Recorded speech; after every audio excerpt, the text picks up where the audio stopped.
El día de hoy, como se los había prometido, tengo un invitado de lujo. Tengo al exalcalde de Caracas, el señor Antonio Ledesma, que no solamente ha sido una voz brutal en el tema de la libertad de Venezuela, sino que hoy vamos a entrar hoy a tocar un tema demasiado importante para la libertad de todo el pueblo venezolano y lo que está pasando desde aquí, desde Europa. Señor Antonio Ledesma, le doy la bienvenida a estos micrófonos. En pie de lucha, Fabián, y el agradecido somos nosotros, el presidente Mundo González, María Corina, todos los venezolanos que nos sentimos representados en esa voz que tú haces reverberar a través de la magia de las redes sociales en las que te has posicionado. Porque antes de empezar con un tema muy importante que hemos querido traer en la mesa, es que el Parlamento Europeo reconoció al señor Edmundo González Urrutia, como nos gusta llamarlo en este programa, al presidente electo, no solamente como el presidente legítimo, sino también elegido democráticamente. Un éxito rotundo para la oposición, ¿verdad?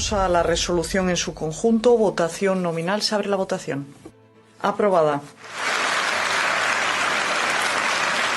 Insta a la Unión y a sus Estados miembros a que reconozcan a Edmundo González Urrutia como presidente legítimo y democráticamente elegido de Venezuela. Sin duda alguna, es la etapa que se está desarrollando ahora, porque esto viene por ciclos.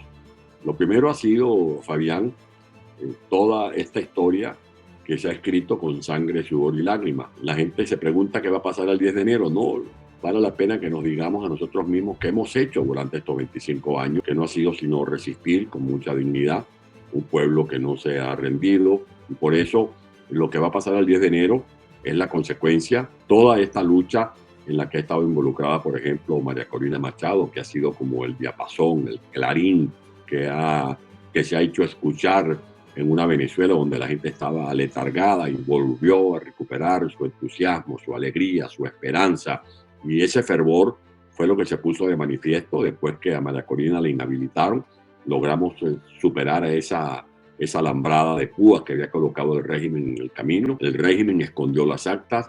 Nosotros le hemos presentado al mundo todas las actas donde está la verdad de ese triunfo categórico que obtuvo Edmundo González y María Corina el pasado 28 de julio. ¿Y por qué es tan importante en este momento estar todos al pendiente de lo que ha sucedido, lo que está sucediendo y lo que va a suceder? Bueno, nosotros introdujimos un documento en la Comisión de Peticiones del Parlamento Europeo.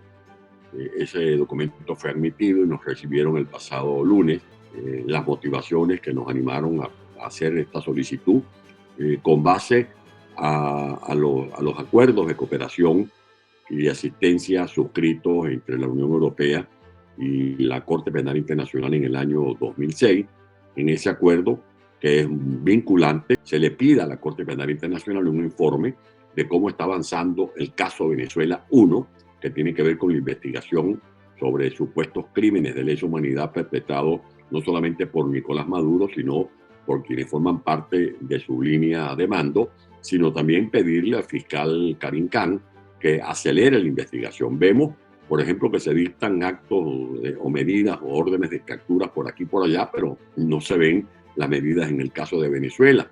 Y ya sabemos que en el caso de Venezuela, Maduro ha venido reincidiendo en la perpetración de crímenes de lesa humanidad. Desde el año 2014 hasta este momento, Fabián, bajo las órdenes de Maduro, han sido sometidos a cárcel de manera injusta 970 adolescentes. También desde el año 2014 hasta esta fecha han sido víctimas de detenciones arbitrarias 17.940 venezolanos. Esto forma parte de un patrón de conducta. No son hechos aislados, no son simples ocurrencias, es un patrón de conducta, como muy bien lo definió el grupo de trabajo de la Organización de Naciones Unidas durante el año 2015. Pero además de estos delitos, está el caso más que demostrado de que Maduro reincide una y otra vez en la aplicación de estas medidas de persecución política. Es lo que el Foro Penal ha llamado la puerta giratoria, porque Maduro, para aparentar que está respetando los derechos humanos, pone en libertad a 10 personas, a 15 personas, pero al mismo tiempo detiene a 15, 20, 40 y 50. Por eso en Venezuela es el país con el mayor número de presos políticos del mundo. Estamos hablando de más de 2.000 personas que han sido detenidas. Dentro de esas personas están militares que han sido también sometidos a juicio por oponerse o por criticar o por manifestar su inconformidad por la manera como se vienen conduciendo las cosas en Venezuela. No siendo suficiente esto, vale la pena que recordemos que Maduro también ha sido señalado como perpetrador de crímenes de lesa humanidad en el caso de la desaparición forzosa de seres humanos. Han sido ejecutados por la vía extrajudicial más de 7.500 personas. ¿Por qué la Corte Penal Internacional no ha emitido la orden de detención internacional contra Maduro, sus secuaces, como lo llamamos en este canal, por crímenes de lesa humanidad, si diferentes organizaciones, como lo ha manifestado usted anteriormente, han radicado con pruebas hace mucho tiempo esas denuncias? Tengo entendido que del 2014 se empezó tratando de acorralar al régimen. ¿Qué ha pasado? De acuerdo a lo que ustedes han podido investigar o escuchar. Y no hay explicación o argumento que valga para tratar de escurrir la responsabilidad. Nosotros no estamos pidiendo venganza, no nos anima ningún sentimiento revanchista, simplemente que son tantos los crímenes cometidos que por supuesto hay gente que simplemente pide clemencia. La reconciliación de Venezuela ya está en marcha y esa reconciliación no se confunde con impunidad, porque más del 90% de los venezolanos respaldan a María Corina, respaldan a Edmundo González, de allí que el pueblo está unido.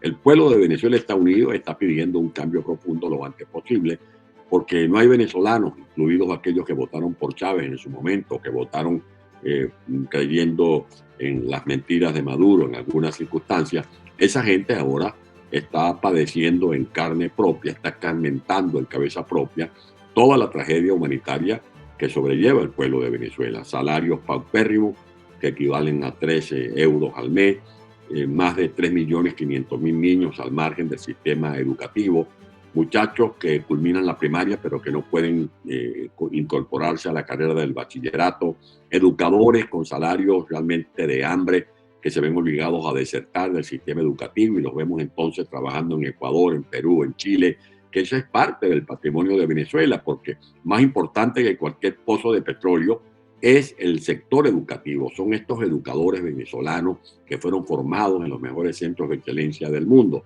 Es decir, que todo este colapso que ha provocado Nicolás Maduro en el sector petrolero, arruinando PDVSA, que llegó a ser una empresa muy prestigiosa, destartalando las refinerías que tenemos en Venezuela, rematando a precio de gallina flaca ese patrimonio que tenía Venezuela en Alemania, en Suecia, en las Bahamas, en República Dominicana, porque eran refinerías de Venezuela, y ahora tenemos en Pico de Zamuro a la empresa Silgo. Eso es responsabilidad de Nicolás Maduro, porque ahora esas empresas lácteas que daban leche lo que dan es lástima, producto de este saqueo que llevó adelante esta gente que tenemos que sacar del poder, porque no habrá posibilidad de que Venezuela recupere su estabilidad ni su prosperidad mientras Maduro esté atravesado allí como una cuña en la mitad del camino. El Parlamento Europeo apoya pedir una orden de detención internacional contra Maduro por crímenes de lesa humanidad. ¿Qué impacto podría tener esta decisión del Parlamento en la situación política social de Venezuela, para que todos los que estamos viendo este video entendamos la importancia de este apoyo que hace el Parlamento y de esta situación que estamos pidiéndole a la Corte Penal Internacional que se manifieste? Sin justicia no habrá paz. Si algo es indispensable en Venezuela para poder recuperar la economía, para poder rehacer el tejido social de Venezuela, es levantar el Estado de Derecho que está arruinado, que está pulverizado. Y para eso se requiere una base sólida, que es precisamente el imperio de la ley.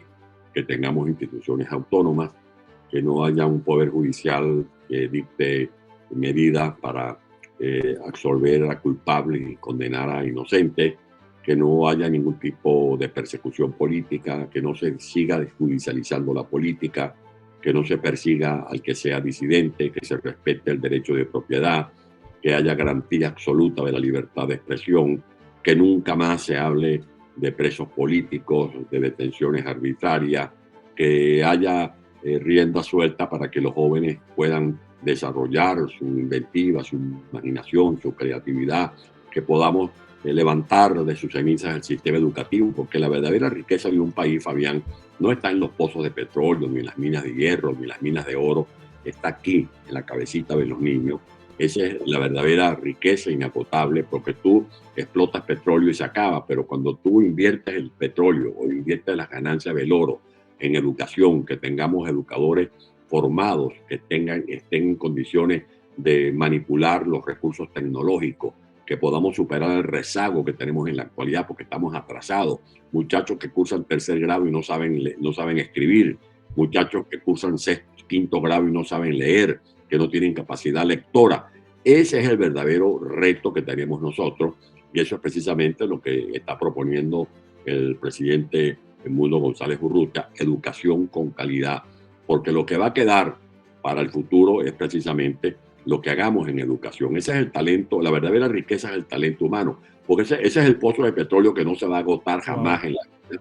Lo que tú inviertas ahora en un muchacho que pueda aprender varios idiomas, que pueda desarrollar las matemáticas, que pueda conocer las civilizaciones, que pueda desarrollar la aritmética, que pueda desarrollar los conocimientos tecnológicos. Aquí le cabe es que superemos este régimen, que podamos hacer justicia, que Edmundo González comience un nuevo gobierno, que María Corina Machado juegue un papel relevante en este proceso de reconstrucción histórica de Venezuela. Que los jóvenes que me puedan estar escuchando sepan que el futuro no se va a heredar como el que hereda la casa o la joya de un abuelo.